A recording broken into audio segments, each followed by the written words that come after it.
Welcome to the Economist in Your Ear podcast. In a world where global leadership seems to be, well, constantly in flux, who truly sets the international agenda? And are we witnessing a fundamental shift in allegiances? You might be surprised by what's actually happening on the global stage, especially when we, cut through the headlines. Today, we're looking at a particularly provocative question raised by The Economist. Is the world stage truly shifting from Washington, D.C. to Beijing?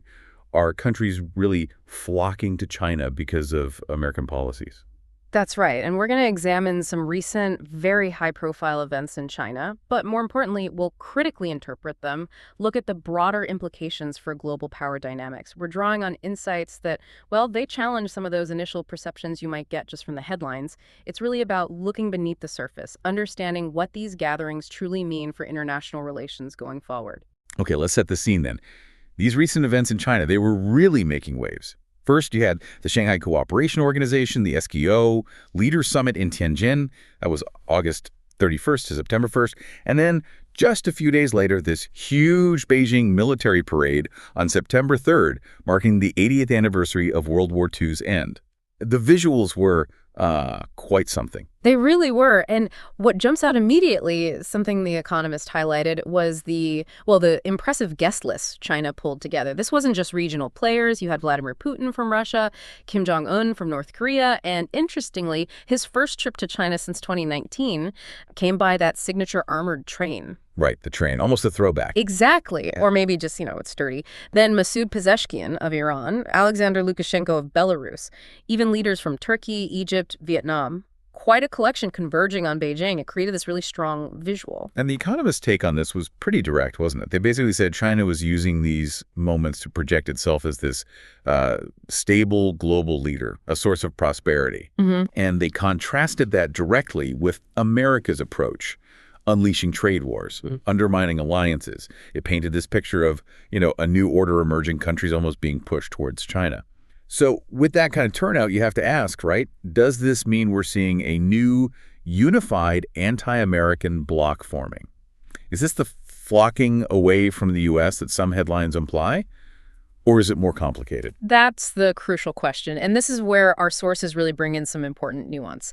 The key distinction is between convening power and bloc discipline. China clearly has immense convening power, getting all those leaders to Beijing. Yeah. Undeniable. Okay. But that's not the same as bloc discipline. That's what you see in, say, NATO shared goals, coordinated action. The SKO, for instance, it functions more like a forum, a high-level discussion club, you could say. A forum, right. They talk about long-range development, security issues, sure. The Tianjin Declaration laid out shared principles. But that's quite different from a unified, actionable strategy against, anyone specific. It's about dialogue, not necessarily united action. That's a really vital distinction. So it's not just countries picking sides. And this gets clearer when we look at India, right? The Economist piece framed Modi's presence as a potential pivot from the U.S. But you're saying that's not quite right. Exactly. Let's look closer at India. Prime Minister Modi did attend the SCO summit, but calling it a straightforward pivot away from the U.S., that seems too simple based on the context. Remember, his visit happened during some pretty rough U.S.-India trade weather. Those Trump administration tariffs, the rhetoric. Okay, the trade tensions. And also there was that tense India-Pakistan flare-up back in May 2025. Washington's stance apparently annoyed Delhi. So for India, going to the SCO fits its long-term strategy of multi-alignment. Multi-alignment, meaning keeping options open. Precisely. Cultivating relationships with multiple partners, not locking into just one camp. It's pragmatic. And here's a really significant detail that pushes back against the pivot idea. Modi did not stay for the military parade. Ah, okay. So he attended the diplomatic part but skipped the military display. Yes. That speaks volumes, doesn't it? It shows India's very careful balancing act. That multi-alignment point is key. Nations aren't just flipping allegiances. But it does bring us back to the question, how much of this is driven by U.S. policies? Are the tariffs, the unpredictability, is that Trump effect really pushing countries towards Beijing, even just optically? Well, look, it's undeniable that the tariffs and unpredictability coming from the U.S. side do push some capitals to hedge their bets. So, yes, there's definitely a Trump effect. And it's not just optics. It helps Beijing position itself as perhaps a more stable alternative. A predictable partner, maybe. Right, especially for countries feeling the heat from trade disputes or sudden policy shifts. When one major power seems unstable, others naturally look around. But, and this is the crucial counterpoint, the pull towards China isn't just political or reactive, it's also deeply structural. Economic. Structural. How so? China is the larger goods trade partner for roughly 70% of the world's economies today. Just think about that scale. 70%, wow.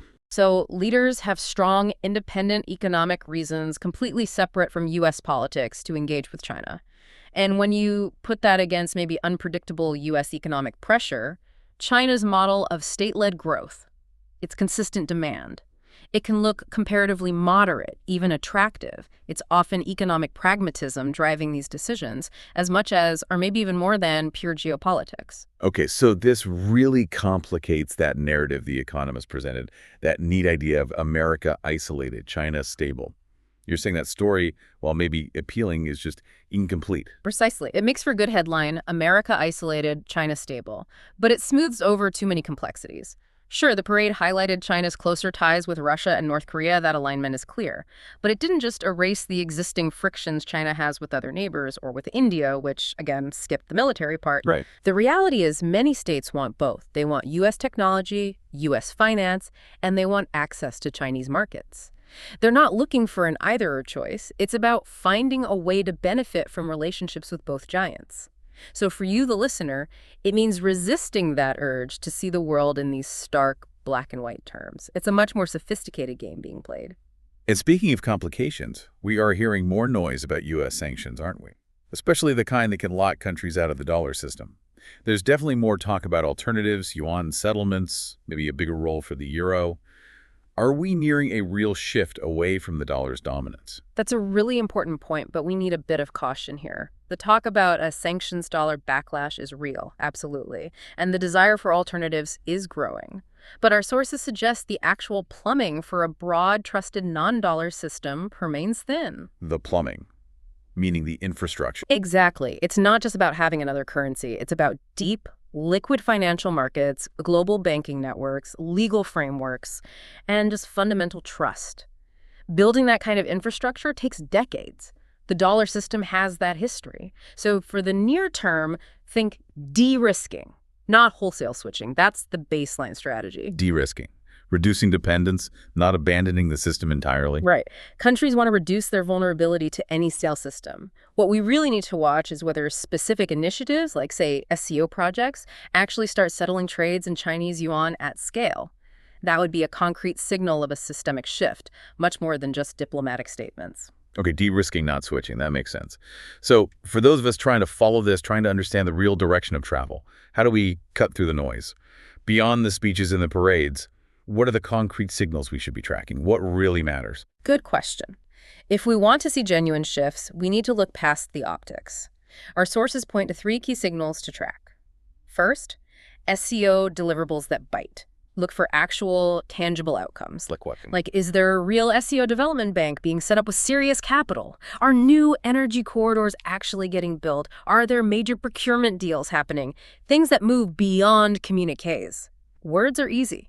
We need to see real money, real projects, real trade flows changing. Second signal, watch India's follow-through.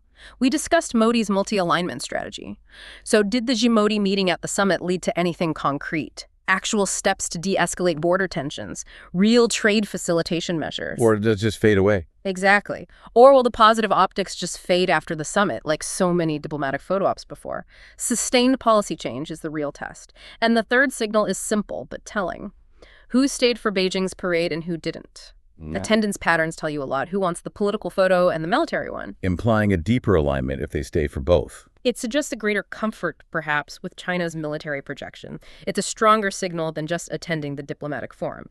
So, the bottom line from our analysis. China's big week absolutely showed its convening power, no doubt. And smart optics helped along by U.S. actions like tariffs. But it looks much more like a many-to-many hedging moment than some clean geopolitical realignment. A hedging moment, okay. Countries are navigating a complex world. They're keeping their options open. So expect countries to keep taking both meetings, engaging with Washington and Beijing. They'll want to keep those options open for the foreseeable future. It definitely paints a more nuanced, more complex picture than many headlines suggest. We've moved past the drama to see this intricate reality of global power, strategic hedging. It's not zero-sum.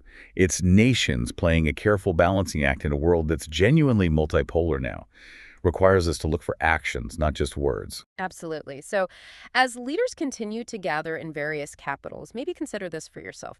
What specific actions, beyond the handshake photo op or the big parade, would truly signal a lasting fundamental shift in global power? And which actions are probably just temporary hedges, smart, maybe necessary moves, but still just moves in today's uncertain world? Keep tracking those signals.